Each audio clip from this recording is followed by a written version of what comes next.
Ini adalah perkenalan, nama saya Renal Fianur, saya lahir di Balikpapan, kemudian untuk aktivitas terakhir saya tadi sudah disebutkan oleh Mas Moderator, jadi setelah lulus saya sempat bekerja di salah satu perusahaan multinasional company di oil and gas, Vaiko Indonesia selama 3 tahun, kemudian sesuai dengan passion saya moving dari dunia internasional kembali ke daerah, dan saat itu saya memulai karir saya lagi sebagai General Manager dari Persada Benua Taka, di salah satu kabupaten di Kalimantan.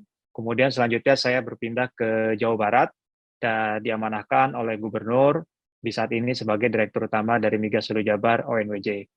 Background saya adalah seorang engineer dari Teknik Perminyakan ITB tahun 2011 lulusnya, kemudian setelah 10 tahun berkarir dan juga pengembangan perusahaan, akhirnya di akhir tahun kemarin saya melanjutkan studi saya di HCC Paris di Master of Science and Innovation. Baik, Bapak Ibu sekalian dan mungkin partisipan di sini, kita sama-sama pemuda berbicara tentang tema kita di siang ini. Kita berbicara sebenarnya 3 poin ya, yaitu leadership, corporation, dan entrepreneurship. Dan mungkin saya akan memulai dengan beberapa pertanyaan. Apakah leadership, corporation, dan entrepreneurship itu saling berhubungan? Dan kalau misalkan berhubungan, apakah ada yang mesti didahulukan? Apakah leadership dahulu yang kita dahulukan, atau korporasi yang kita dahulukan? Atau entrepreneurship yang kita dahulukan? Kemudian bagaimana memadukan ketiganya agar menjadi satu ekosistem yang baik dalam mengembangkan perusahaan. Ini adalah salah satu pembuka yang tadi sudah disampaikan oleh pembicara Pak Tommy dan Pak Arga ya, bahwa kita berada dalam satu era yang namanya VUCA, Volatility, Uncertainty, Complexity, dan Ambiguity. Untuk perusahaan oil and gas, volatility menjadi hal yang kentara buat kami, karena harga minyak itu menjadi hal yang sangat fluktuatif, begitu juga dengan komoditas lainnya.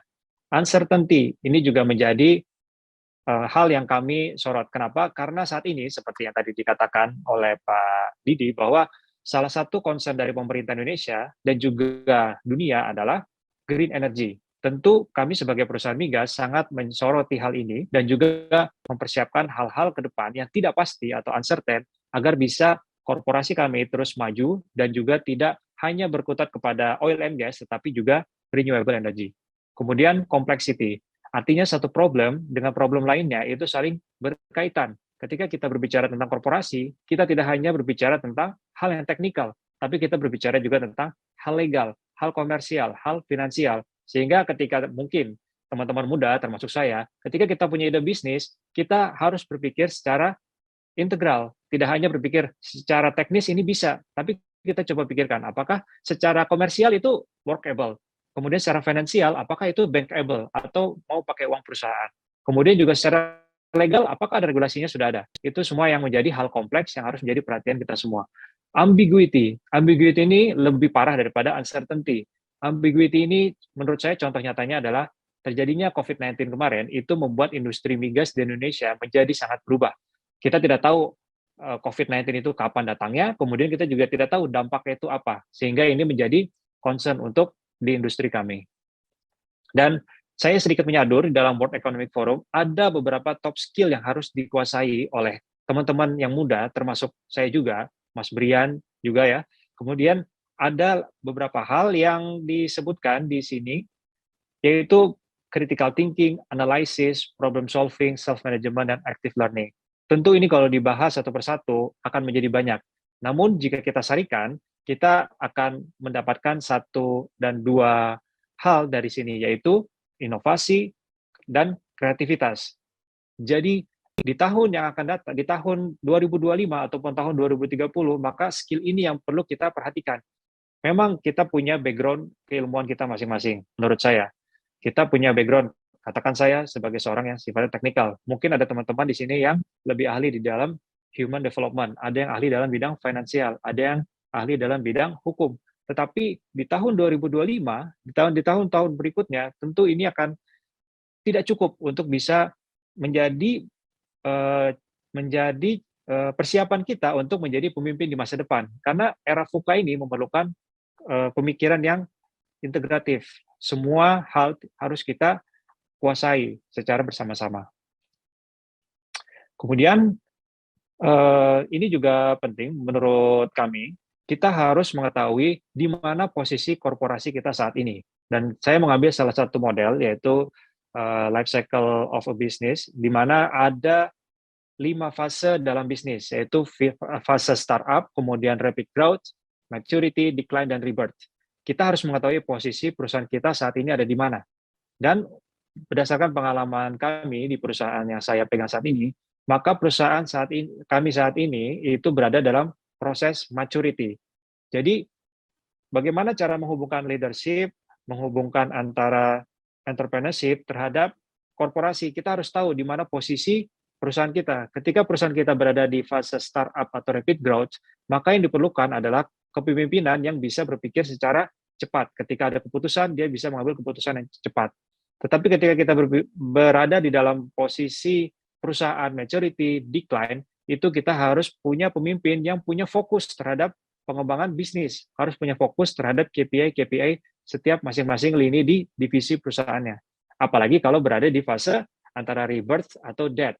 Di situ kita harus punya pemimpin yang strong, yang bisa melakukan, katakan misalkan ada permasalahan keuangan, dia harus bisa melakukan strategi-strategi, terobosan-terobosan atas permasalahan-permasalahan yang ada di perusahaan itu.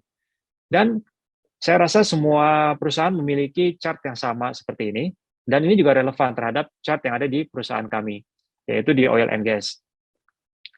Dan itu teman-teman bisa lihat di chart yang sebelah kanan, saya tidak akan detail terhadap hal tersebut.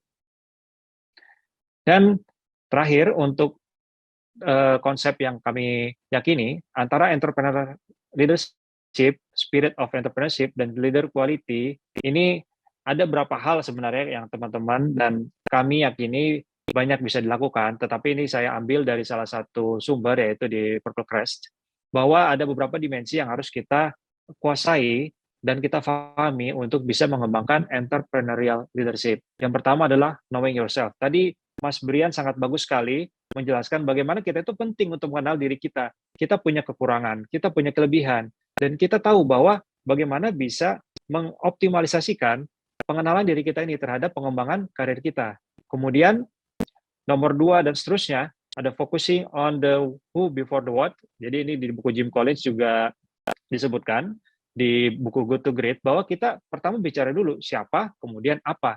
Siapa tim kita, kemudian kita baru berbicara apa yang akan kita lakukan. Ini yang kami pelajari di BUMD. Kami secara perusahaan harus bersaing dengan perusahaan-perusahaan lainnya juga. Tentunya SDM-SDM kami juga harus kompetitif dengan perusahaan-perusahaan lainnya, karena kami punya satu hal yang harus dikerjakan, yaitu mengoperasikan investasi kami di oil and gas. Kemudian kita juga harus punya clear vision of the future.